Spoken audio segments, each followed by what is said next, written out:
right. All right, all right, all right.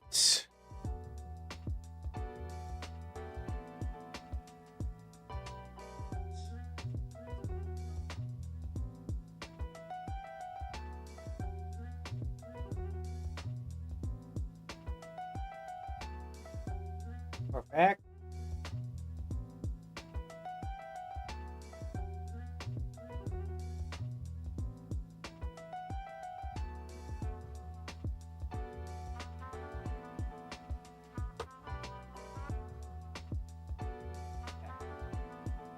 Ready. We're looking great. As per usual. Alright, let's start this bad boy up. Alright, yo, what's good, gamers? What's good? My name is Dr. Ryan Terrell, Psych Sensei, and welcome to the stream. Welcome to Reading with Ryan, baby. And today we're covering reframes, reappraisals, and mindset interventions for esport players and seeing how they work, what they are, how effective are they, and how can they help you. I don't know. We're about to find all that out today. So, if you want to learn more about me, your Psych Sensei, please visit my website, psychsensei.com.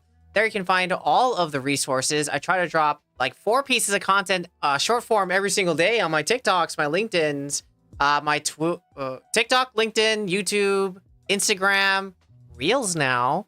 Whoa. Blue Sky, if it's available, if I can post my video there. And my website. So if you want all the resources, please follow me on all those things. And also check out my website, psychsensei.com. And while you're there, might as well fill out a free consultation form.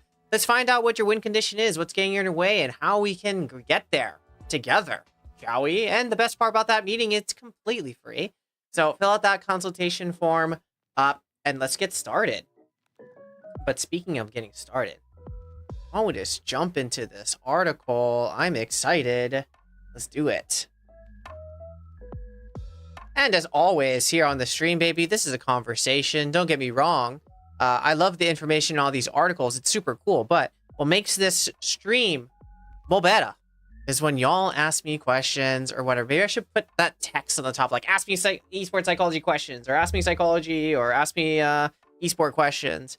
Honestly, it's kind of cool because I'm straddling that line of clinical psychologist because I started my clinical practice and also doing the esport things and the performance. So we can cover it all. We can cover esports, we can cover relationships, we can cover life, all of it. And the best part is it's probably related somehow. All right. So today's article is called Reappraisal and Mindset Intervention on Pressurized Esport Performance. This is coming at you by Benjamin Sharp, Oliver Lays, Lee Moore, Alexander Sharp, Stuart Seymour, Emmanuel Obin, and Dylan Polis. Yo, our good friend Dylan. All right. Sick. And this is coming out of the UK, Germany, and Australia. Sick. And this is pretty recent, I believe 2024. 2024. All right.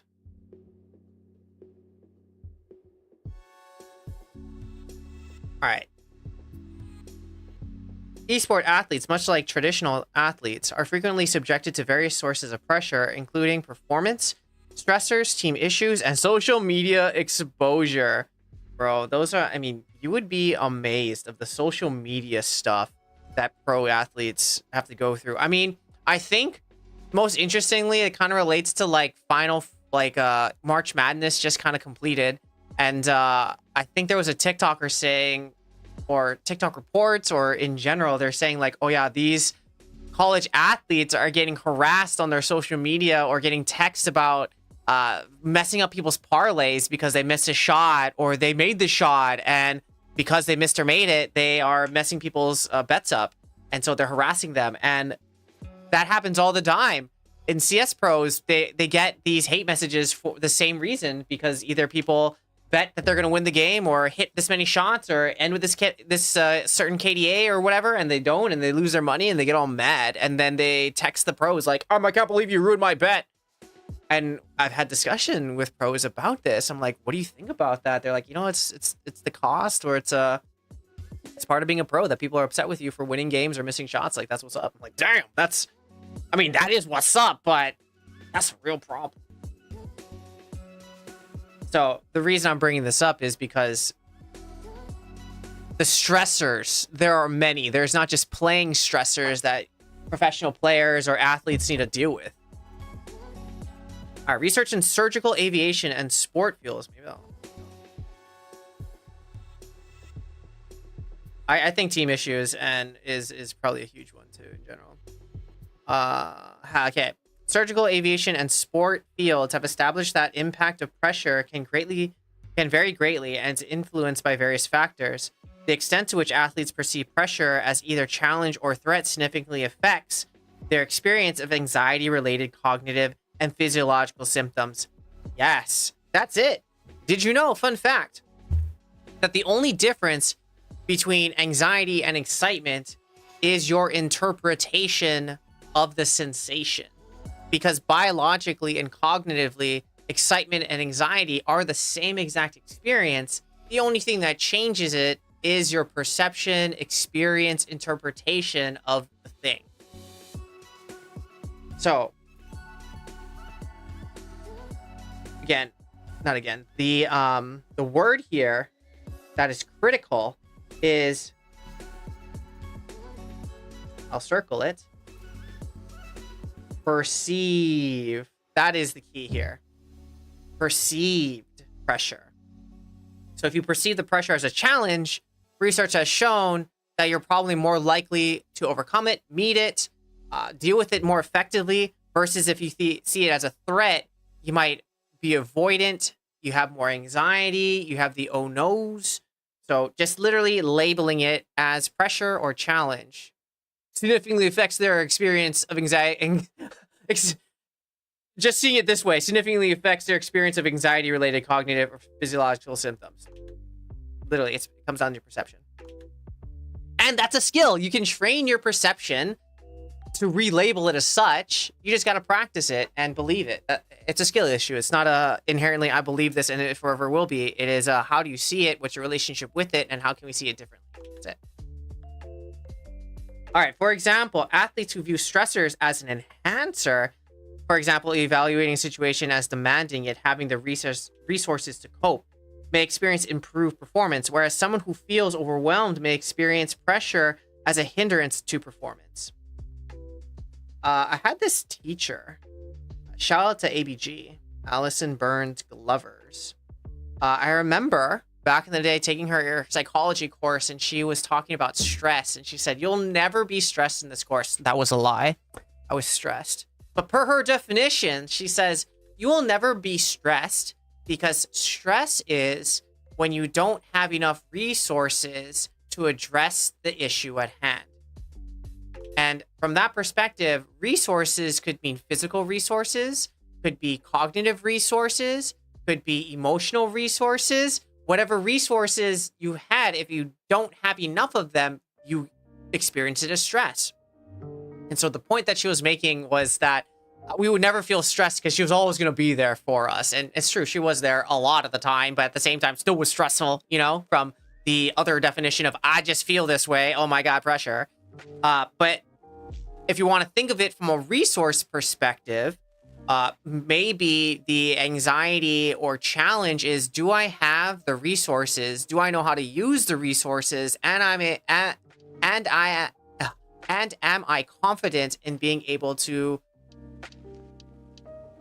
perform the task using the resources myself? As the esports, oopsies. Okay, okay. As the esport industry continues to grow with increased player participation and player challenges. Increased player participation, spectator interest, and player challenges, the study of esports performance is also gaining prominence. Given the critical role of stress management in ensuring performance, the previous research likened pressure to reduce performance among amateur and national level esport athletes. Here's your purpose. The present study aims to explore approaches for mitigating the ways individuals view their arousal as pressure sports environment in pressurized esport environment. All right. Arousal reappraisal. I guess the question from this perspective too is, what is your relationship with anxiety? What's your relationship with pressure? What's your relationship with stress? Because it's also really important to think about the value you place on these things, because the value that you place on them dictates your expectations, dictates the shoulds, which greatly affects the expectations and the experience. All right, so arousal reappraisal. One potential intervention to enhance performance under pressure, maybe through arousal reappraisal. All right, here is your definition.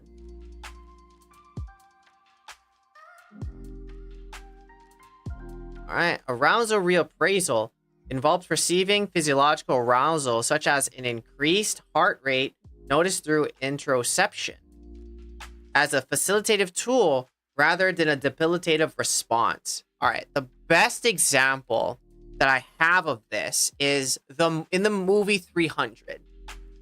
It's like one of the best examples. Spoiler alert, at the end of the movie of 300, they all die. But in the end of the movie 300, before Leonidas like has his epic finale, per se, of his life, they play the scene where he is kneeling before Xerxes. He takes his helmet off in front of Xerxes. He drops his spear in front of Xerxes, and you kind of see it like, oh my god, Xerxes is like sitting up like, oh my god, this he's gonna surrender to me. I'm the god king painted in gold. And then the narrator shifts the narrative to he needed to take his helmet off because it prevented his vision. He needed to be able to throw the spear a certain distance. That's why he needed to do these things. The reason why I say that's a perfect example is because from one perspective, it shows you, or it kind of alludes that Leonidas is giving up. He's kneeling, he's taking off his helmet, he's dropping his weapon, he's submitting. But then they play it from the Spartans' perspective, and it was all a plan to help him rise to the challenge of throwing the spear at Xerxes to make him bleed. Like, in the same way, you can use the same type of reappraisal or reframes or perspective shifts. For example, if you're experiencing like a lot of thoughts, oh my god, my brain is racing for all the things that I need to be thinking, and when my mind races, it makes me think that I'm anxious and I'm worried, and that when the thing happens, I'm just gonna fall apart. But instead, a simple reframe for that is, maybe my brain needs all these thoughts right now because it's helping me prepare for all the possible scenarios that could present itself during the game. I just need to focus on the ones that are helpful versus the ones that are telling me that I'm gonna die. Or, yo, listen, my heart is beating right now, and oh my god, when I feel this on my heart, that makes me think that I'm gonna die, or that I'm just too much pressure and I'm just gonna succumb to it, or when the moment comes, I'm not gonna be able to rise to it. Versus, okay, my heart's beating. This means that my body is getting ready to go, baby. It's pumping oxygen and blood to my fingers and my brain because I'm going to need all the oxygen in my body to the right places so I can make the moves, or I can think efficiently or react like accordingly, or make sure my reactions are crisp. So these simple reframes of I'm freaking out to this is me rising to the challenge is super helpful for you to maybe fall less into the anxiety trap and move more towards the excitatory, I'm excited experience.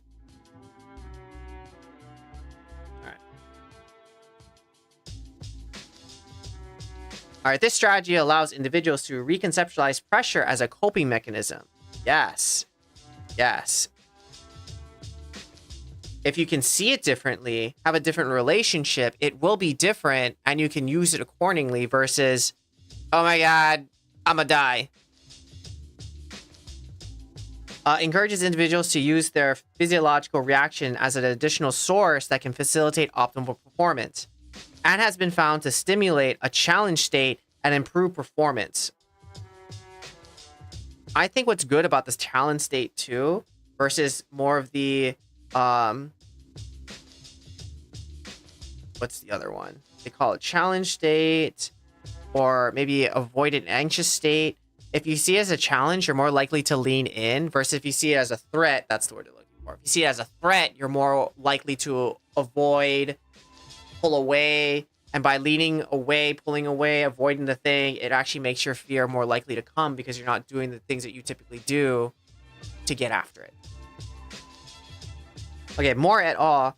Presented initial empirical support for the advantages of arousal reappraisal, as participants who performed a reappraisal intervention reported more constructive interpretation of physiological arousal, performed better on a pressurized single trial golf putting task, and displayed a more favorable but not statistically significant cardiovascular response. Sick.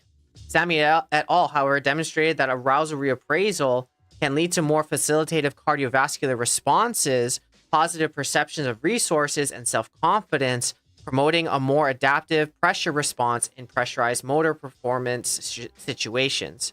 Both authors noted several limitations that may enhance future investigations, such as additional measures of attention, pupil dilation, and justification for control interventions, and highlighted the need for further research in domains and required differing motor skills. Related, more recent research has observed no statistical significant differences in cognitive or somatic anxiety between an aroused reappraisal and a control intervention during a computerized laboratory task. Between an arousal reappraisal, the absence of significant findings is not unexpected, considering that arousal reappraisal is not specifically designed to alleviate anxiety. Interesting. What is it for?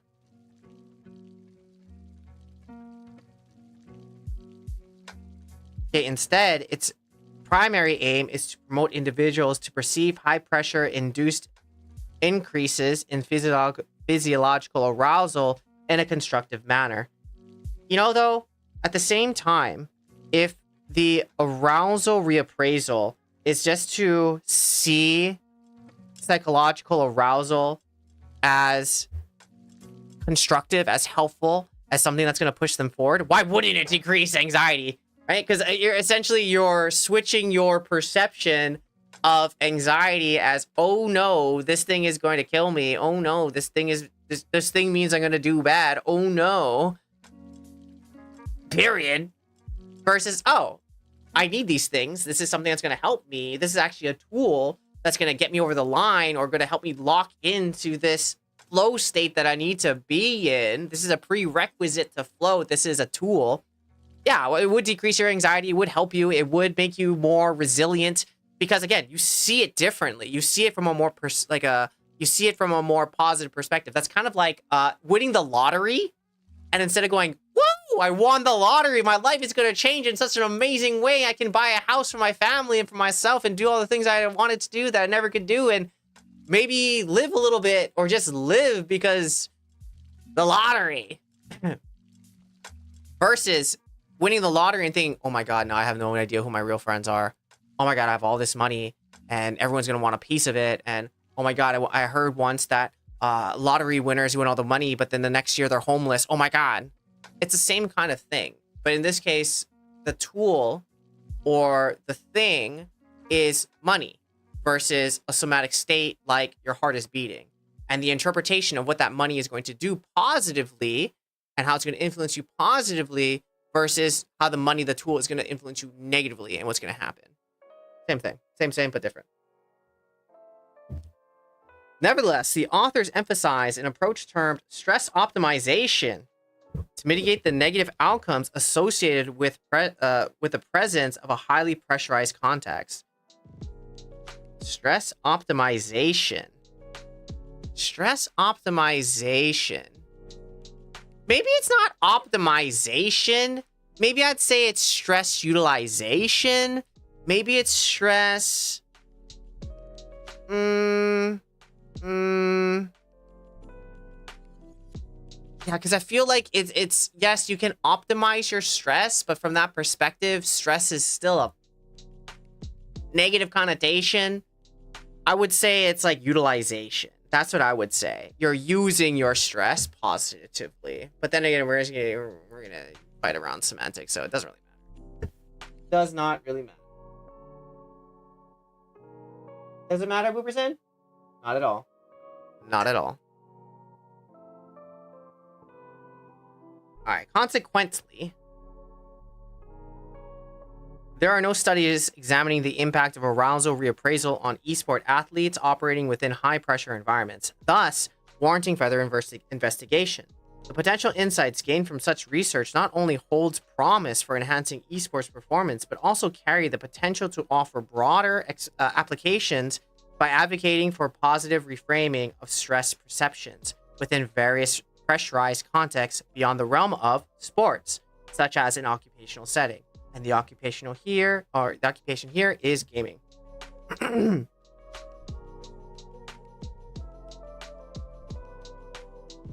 Particularly noteworthy is the acknowledgement that the domain of esports, the detrimental consequences of recurrent exposure to stressors extend beyond immediate performance implications, as evidenced by their link to mental health issues. Therefore, a nuanced understanding of the interplay between stress and performance in esports becomes imperative for the development of tailored, evidence-based support interventions for athletes. Yeah. Really, it comes down to this. What is your relationship, interpretation,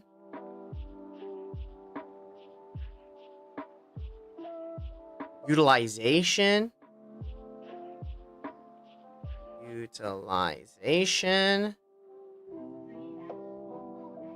maybe I put it over here, utilization of stress. I think that's the biggest thing. Because if you understand the relationship, you understand how to interpret it, and you know how to use it, then stress is just a tool. Stress equals tool. Stress equals resource.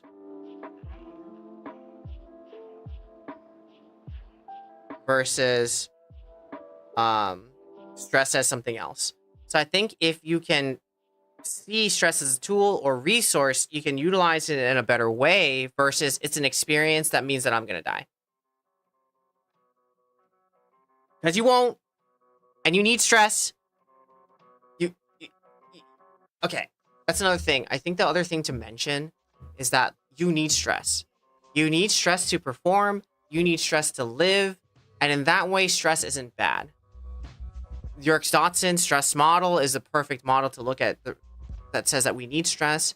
Because I think if people try to say, I don't want any stress, I don't want to experience any stress, that's like kind of impossible for the human experience. You're going to be stressed. You need it to grow, to develop, to motivate you to do things. Like, stress is important, but it's not so much about the avoidance of stress. It's more about the managing and what stress does too for you. That I think is more important.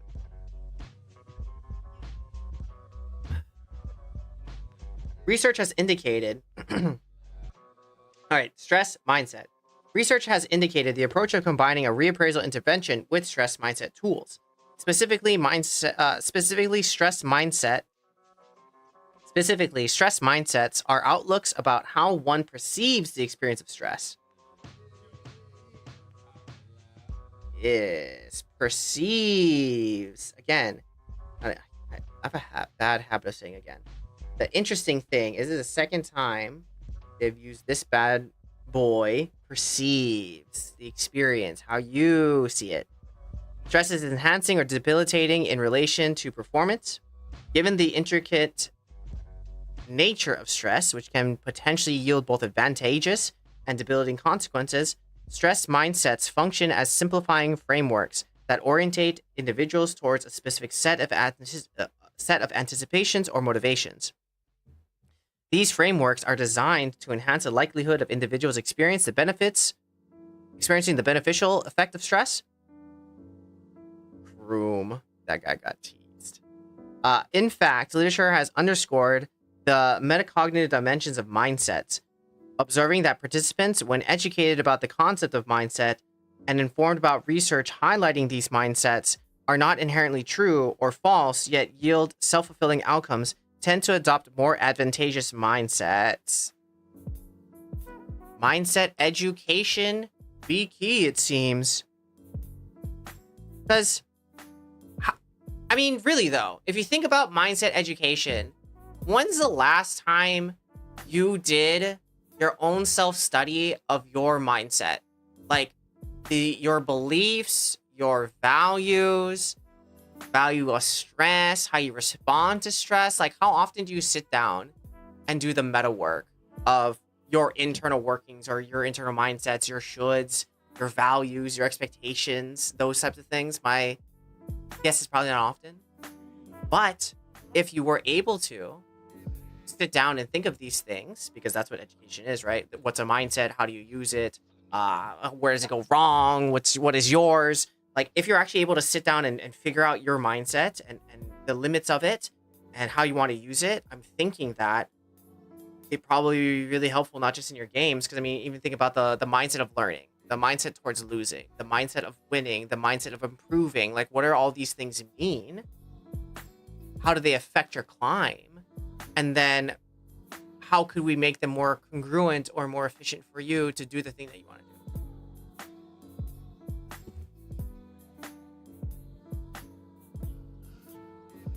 Okay, when educated about the concept of mindset and informed, adopt a more advantageous mindset.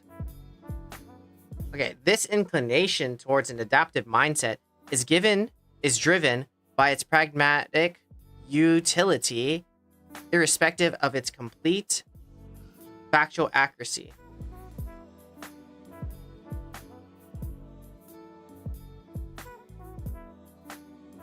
That's really interesting. This sentence. This inclination towards adaptive mindset is driven by its pragmatic utility, irrespective of its complete factual accuracy. In other words, it's about the utility, not the information.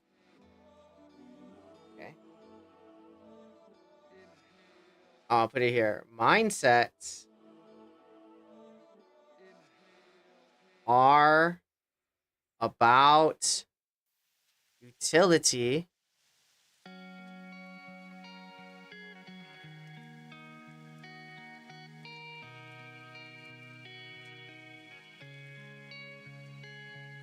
not info accuracy.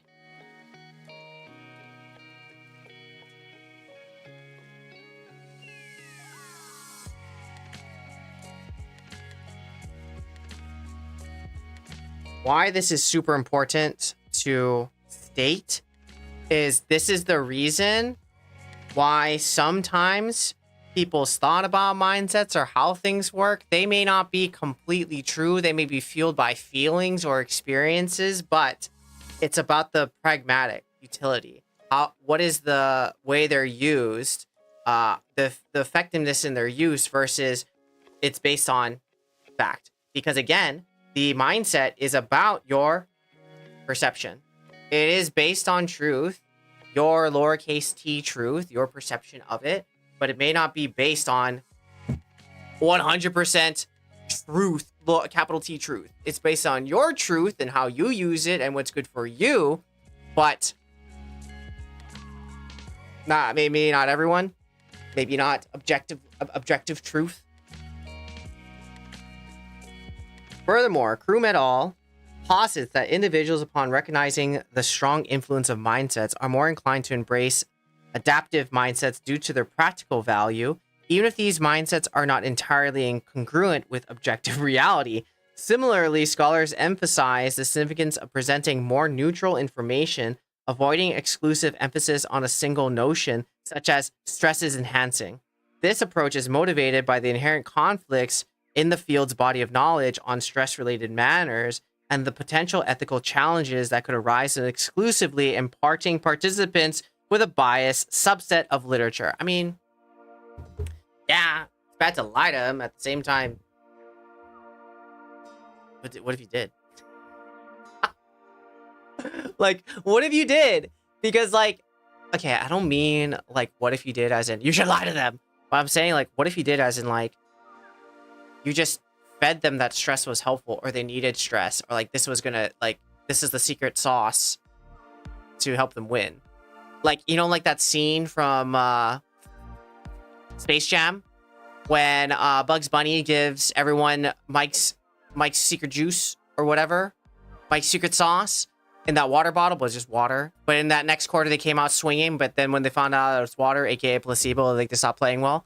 I'm wondering if that's the same thing. Like, could you placebo people into believing a certain thing to help them? You know what I mean? Is that dangerous? Maybe. But would it be helpful? Sure. And then at the end of the day, does the ends justify the means? I don't know. But that's what I'm thinking. Like, what if you actually did placebo somebody into believing that hardcore? You know? I don't know. Ethical? I don't know. Interesting? Absolutely.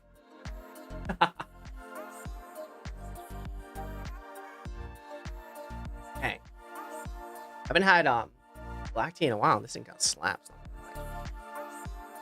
Alright, consequently, instructing participants about mindsets before engaging in arousal reappraisal or comprehensive overview, holds the potential to enhance the responses to pressure and foster improved performance outcomes.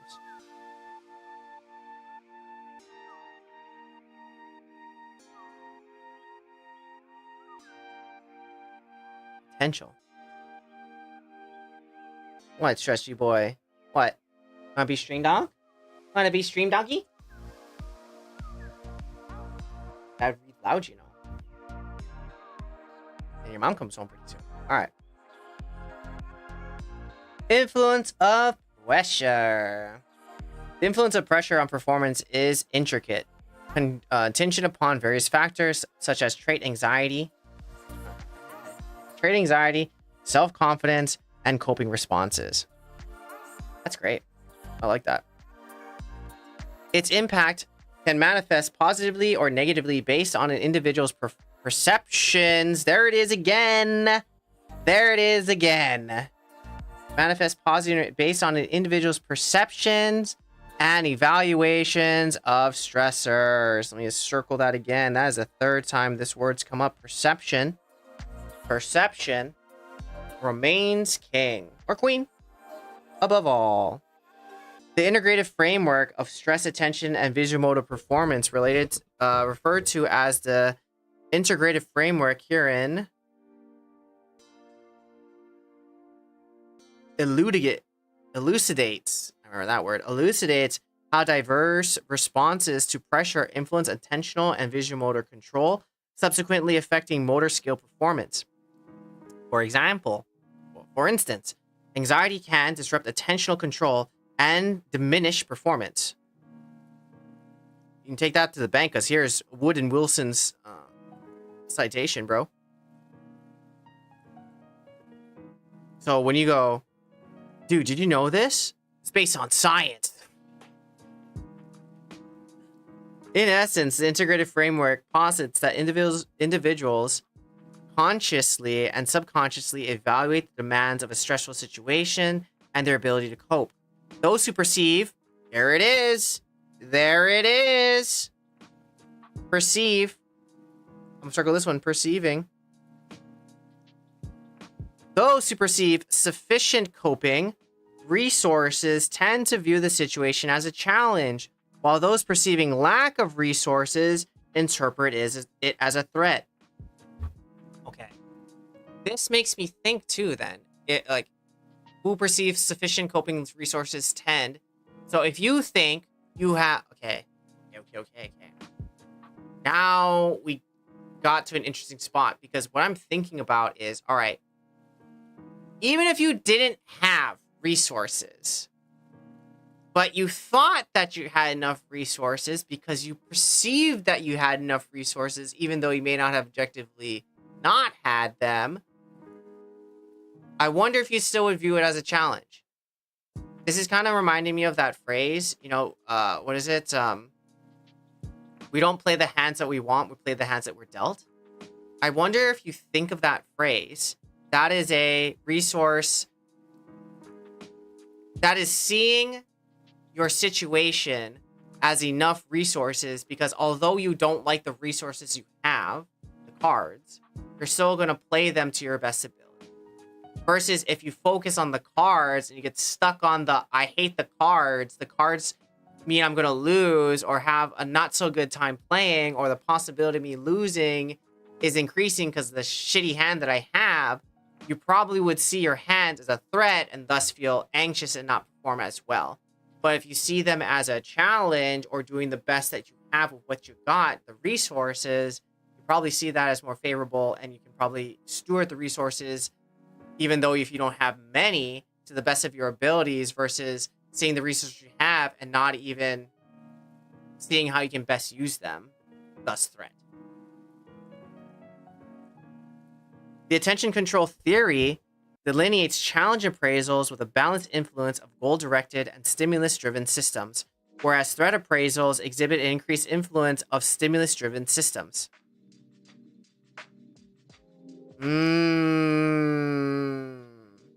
Okay. Challenge appraisals balance goal-directed and stimulus. So what you want to do with what your experience is.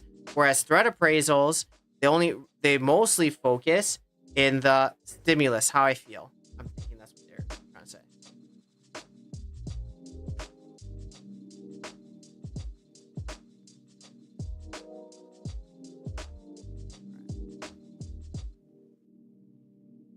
Objective measures indicate that these appraisals impact gaze behavior, particularly the duration of the quiet eye, which is the final visual fixation before executing a motor action within a 3-degree visual angle. The fuck?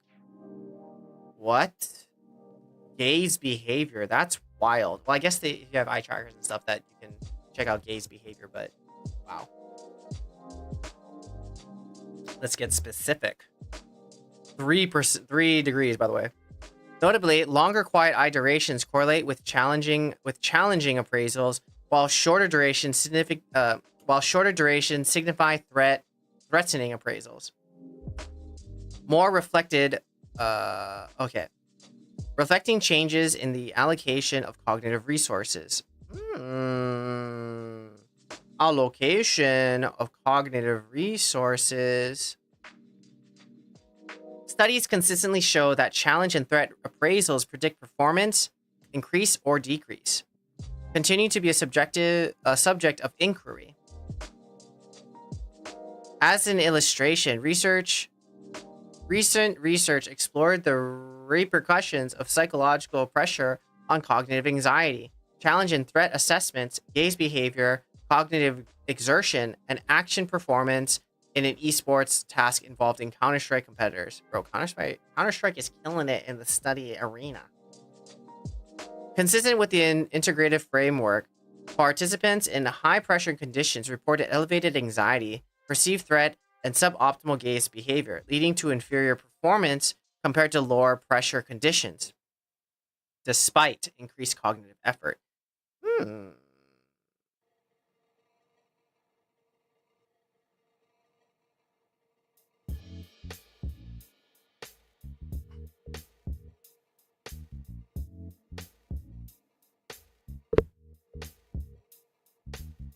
It is worth noting that research highlights a scarcity of dedicated interventions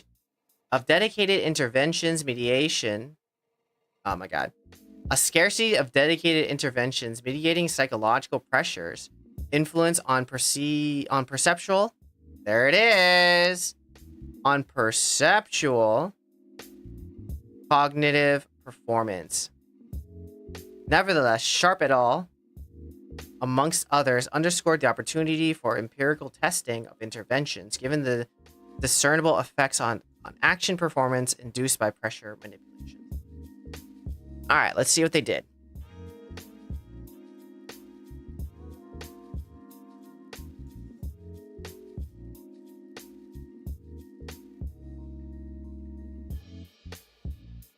I'm not gonna lie, I just kind of want the discussion.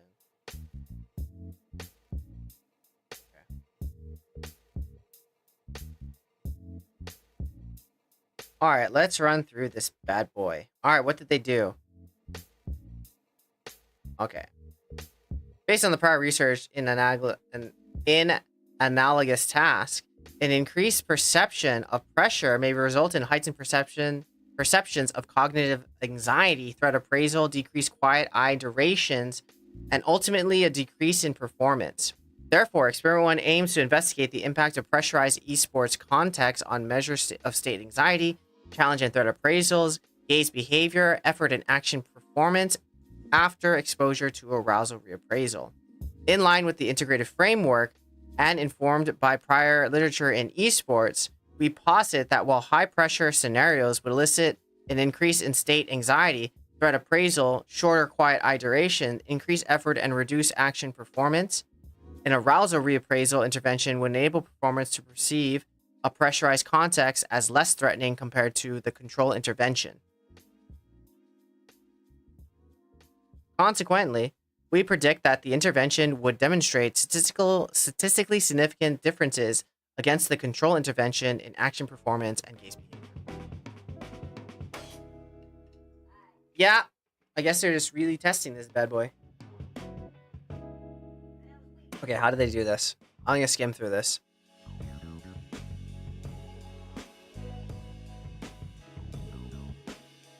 Okay, they did this study the daytime. Equipped with an eye tracker. Damn. Each round concluded after 3 minutes, if not completed by a participant between each round. 1 minute break. Recalibrate eye trainer. 44 Counter-Strike competitors. 39 males. 5 didn't say what.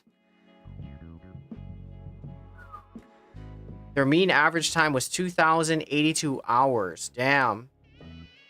Okay, we're in UK.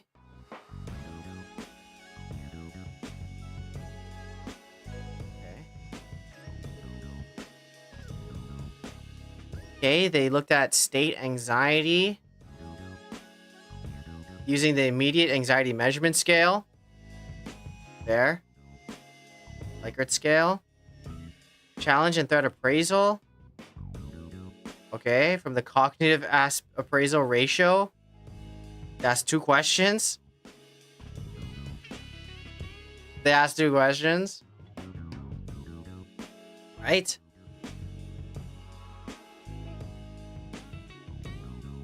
Okay, maybe not. This one. This one. Both 2. That's it. They only asked 2 questions. Object pressure and quiet eye duration. Okay, they had eye tracker.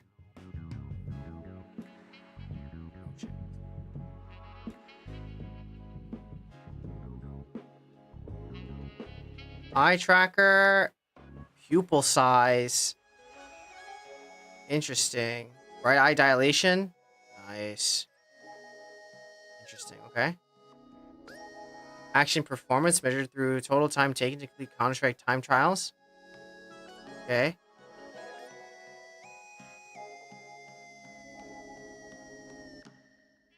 Okay. High pressure manipulation.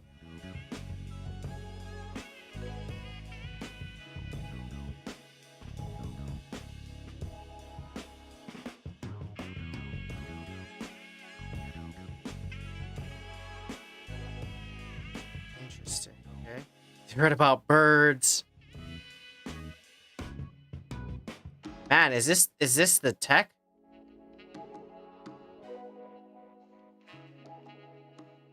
Okay, then did statistical analysis.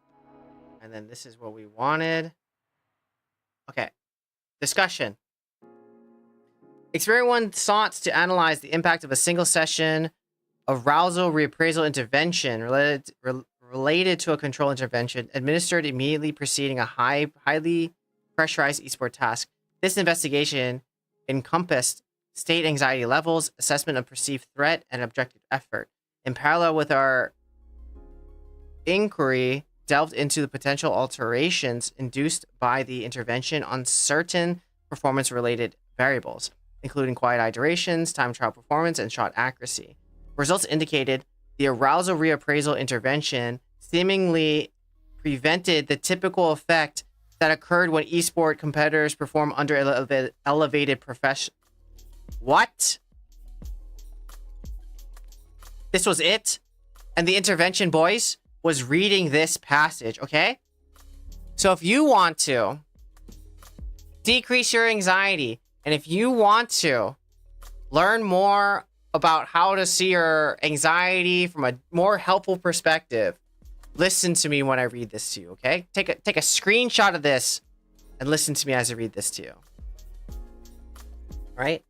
In stressful situations like esporting competitions, our bodies react in a very specific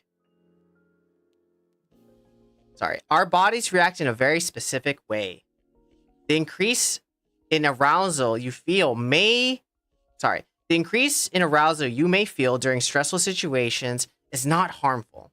In fact, recent research has shown that this response to stress can be beneficial and aid performance in stressful situations. Indeed, this response evolved because it helped our ancestors survive by Indeed, this response involved. Indeed, this response evolved because it helped our ancestors survive by delivering oxygen to where it was needed in the body to help address stressors.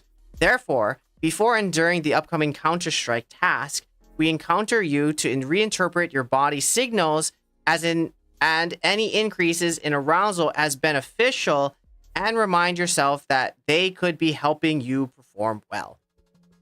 Okay, take Counter-Strike out, put your game in, and just read this over and over and over again before you play. And you probably will remind yourself that anxiety is helping you or stress is helping you, and you can use more adaptive mindset behaviors versus not, which is wild. Like, just reading this helped. That's bonkers. Just reading this, understanding that stress isn't going to kill you.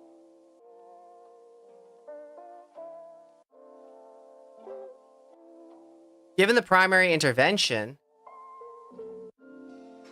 intervention was not an anxiety reduction technique, and instead a means to change the way individuals view arousal in high-pressure situations, it was unexpected that we observed a reduction in cognitive and somatic anxiety levels. Irrespective, the arousal reappraisal intervention did prompt shifts in threat appraisal towards effort. The arousal reappraisal intervention did prompt shifts in the threat appraisal towards challenge appraisals, increased shooting accuracy, and contributed to an increase in participation effort. What? Okay, so what they're saying is not only reading that passage and understanding, or just reminding yourself of the utility of anxiety, it helped them use more challenge appraisals, increase shooting accuracy, and contributed to an increase in participant effort. What? Literally, just that one shift helped effort. There was a mindset shift and it increased your shooting. Please, man, come on. Maybe that's mandatory now. Everyone needs to read this passage about stress and anxiety before they play to help themselves. What? Maybe I should like tattoo that on my forehead to like remember that anxiety is here to help me, not to not help me. All right. These findings align with prior investigations exploring the effects of arousal reappraisal strategies in the context of cognitive performance. Findings are discussed in further detail in general discussion. Round 2. This pilot study evaluated the impact of high-pressure esports context on state anxiety, challenge and threat appraisals, gaze behavior, effort and action performance before and after exposure to a stress mindset educational video. Hey, so now it's not just a passage, but we got a video, yo. Structured arousal focused exercise and the arousal reappraisal. We use a stressed mindset measure as a manipulation check to confirm the primary intervention elicited the desired outcome. It was predicted that the intervention would enable performance to exhibit an overall stress is enhancing mindset, more favorable perceptions of cognitive and somatic anxiety, an appraisal away from threat and towards a challenge, and improved action performance, time trial performance, and shooting accuracy. It is expected that this pilot will inform a future study of greater scale, contingent upon the identification of discernible trends in effectiveness and practical feasibility. I like that. But the only difference in this one, baby, is instead of a passage, they showed a mindset educational video. What? They rolled in a VHS monitor and just stuck in a tape and push play. Okay, let's read through this really quickly. Following the written informed consent, a pre-experimental design was used where participants were exposed to the pressurized performance task before and after receiving the mindset reappraisal intervention. Bro, maybe I need to make a video about mindset reappraisal and stuff. Maybe that's the tech. Okay, during the daytime again. Okay, I think the only thing that changed. A different set of participants. Okay, not the same set. 7 males, 2 females. What? That's it?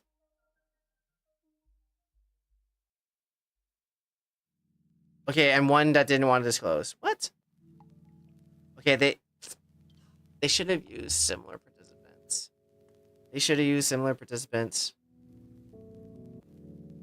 But they use such a small sample size. The N is like 7, 10. The N is 10. That's it. That's not a big sample.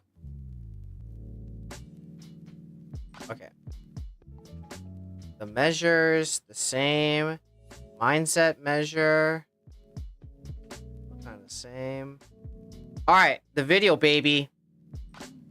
Okay, adopted from previous research, the the stress mindset educational video consisted of watching 4 back-to-back educational videos related to the enhancing and debilitating nature of stress in the context of health and performance. What? You can actually look these up, boys and girls. You can actually look these up. Let me look real fast. This is the MBL Stanford.edu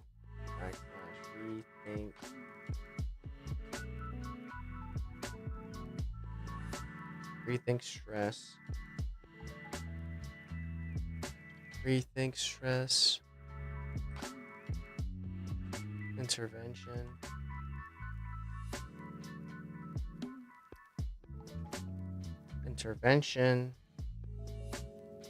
Videos. Oh my goodness.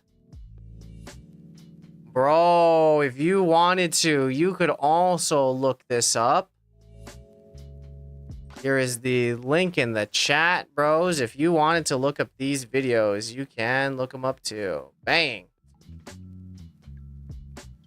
All right. These videos, I could have copied and pasted that, couldn't I have? Okay. All right. These videos collectively took 10 minutes and 30 seconds to watch. More specifically, these instructional recordings delivered impartial information elucidating the nature of stress, elucidating its multifaceted impact on performance, health, and overall well-being. Okay. Question and answer components.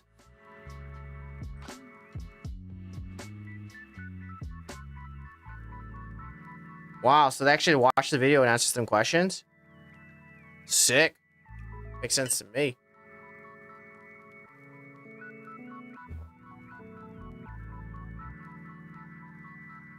Okay. All right, discussion. Experiment 2 sought to extend the findings of Experiment 1 by investigating the extension to the single session intervention titled Mindset Reappraisal. This preliminary investigation recorded participants' cognitive and somatic anxiety, challenge and threat reappraisals, stress, mindsets, and action performance. To determine the impact of the intervention in a high-pressure context, results indicated that following the intervention, participants reported a more stress-is-enhancing mindset, exhibited reduced cognitive and somatic anxiety, appraised the task as more of a challenge versus a threat, and displayed better action performance. Wow. Okay, so not only did the video help, but the video helped a lot.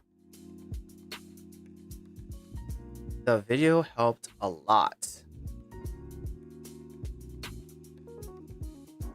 Okay, general discussion. Let's take it home. Holy fuck, they wrote a lot.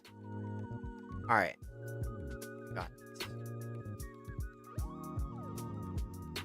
Alright, the primary aim of the study was to explore interventions for mitigating the adverse effects of high psychological pressure on esport action performance. In experiment 1, we aim to comprehend the impact of an arousal reappraisal intervention in comparison to a control intervention. We assessed variables including state anxiety, challenge and threat appraisal, gaze behavior, effort, and action performance. In experiment 2, we conducted a pilot study into the influence of high-pressure environment before and after participants were exposed to a comprehensive intervention, referred to as mindset reappraisal intervention, which consisted of stress mindset educational video, structured arousal focus exercise, and the original arousal reappraisal intervention. Oh, in summary, revealed novel and significant finding established that arousal reappraisal with an esports context can mitigate some of the negative impacts associated with highly pressurized environment. The redirection of participants' perception of arousal towards a challenge appraisal and a stresses-enhancing mindset not only led to enhanced esports action performance compared to control intervention, but also resulted in a reduction of immediate cognitive and somatic anxiety. All right, we highlight that.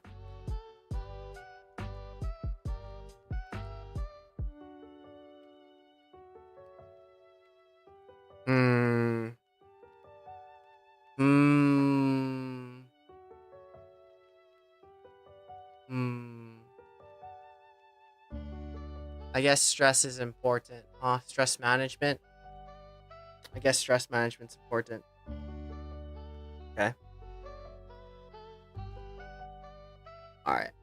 In experiment 1, quiet eye durations revealed statistically significant differences for the intervention. The average duration of the quiet eye significantly decreased following the control intervention in comparison to the arousal reappraisal intervention. The observed shorter duration during the control intervention may signify a reallocation of cognitive resources away from the goal-directed system.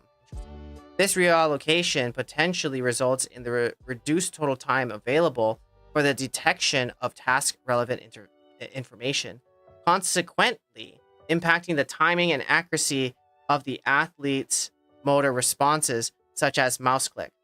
The decline in quiet eye duration aligns with consistent findings in various traditional sporting domains as documented in previous research.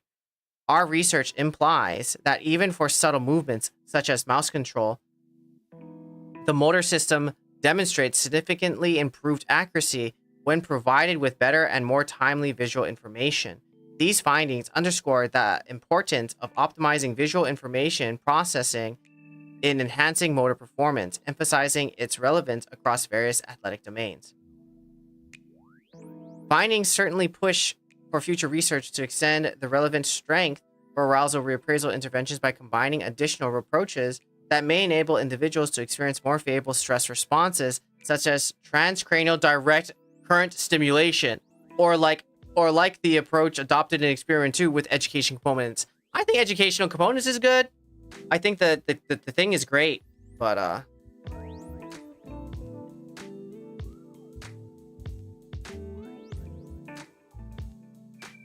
mom's home. Go, mom's home. Mom's home. Hey, mom's home.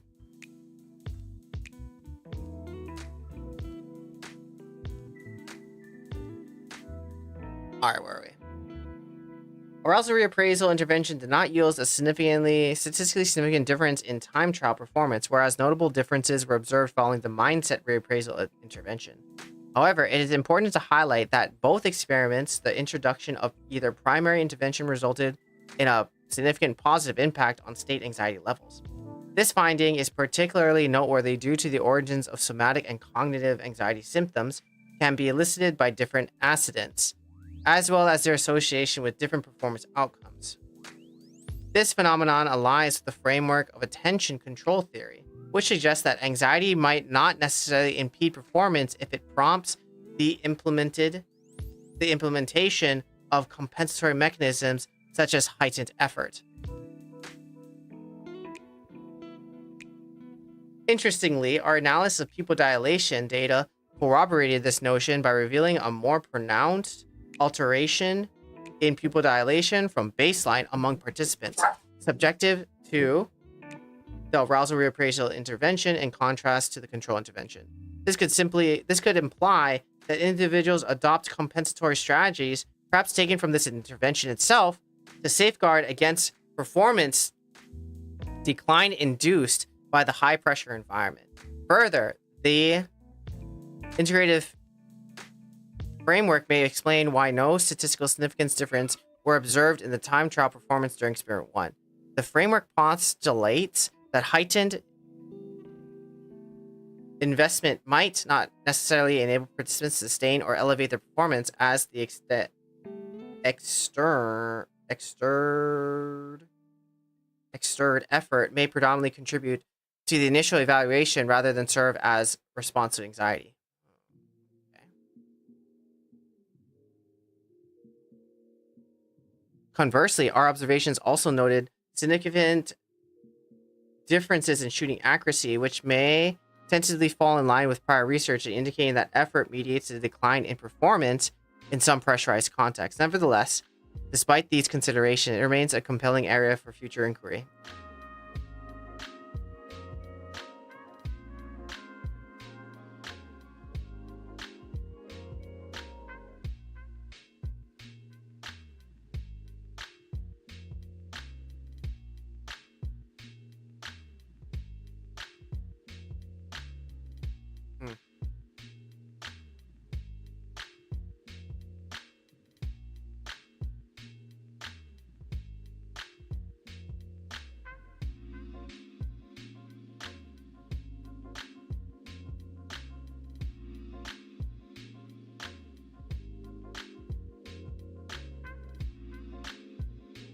All right.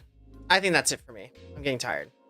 But it's really interesting. The thing that I find really interesting from this article is that, like, just the education of what a mindset is, what stress is, how to use it, the process of it can really help you understand and utilize stress to your advantage versus making it be something that is going to decrease your performance, something that should be avoided, something that should be feared, something that should be interpreted as oh no-ness.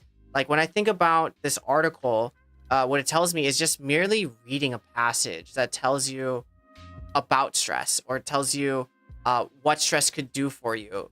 If you want to take it further, the second study kind of shows that if you wanted to watch a video and then interact with the material more by answering questions, that makes you really think about it. So when you do experience the stress, it's easier for you to pull on that information, to reappraise it, to think about it from that perspective, and then allow the stress to help you versus making you avoid the thing that you want to do. So I think the homework for you is to think about what's your going back to these questions, baby. What's your relationship with stress? What's your perception of stress? What information would you like about stress to use it to help you versus not? So what are the things that you do when you get stressed? What is your perception of stress? What is your experience of stress? I think that's the self-study. And then thinking about what information you would need to think about stress from a different perspective to help you thrive. And I mean, then we can find all the information maybe on TikTok, maybe on Google Scholar, maybe on Google in general, but the information is out there. So how would you like to use stress if it was a resource or a tool or something that could help you? How would you like to use it?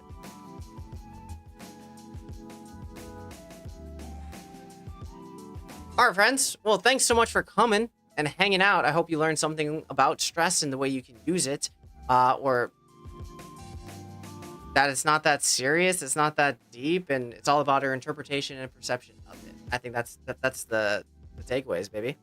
But if you want to learn how to better have a relationship with stress, if you want to figure out what it is that you do when you experience it, if you want to figure out how it holds you back from achieving things you want to do, please visit my website, psychsensei.com, and there you can fill out a free consultation form. We can figure out your win condition and start working towards it today. Or, follow me on Twitter, follow me on TikTok, LinkedIn, Facebook, Instagram, YouTube, all those things to get all the resources so you can live your best life, play your best game. And as always, my name is Dr. Ryan Terrell, your Psych Sensei. Thank you for coming to the stream. Thanks for coming to Ryan Reads. Remember, stronger mental wins. Don't stress out. It's not that deep. And I'll see you Friday. Same time. It's around 6:30 p.m. PST. Please be warm. Please be safe. And please don't stress out. All right, friends. Take it easy. Love ya. Bye.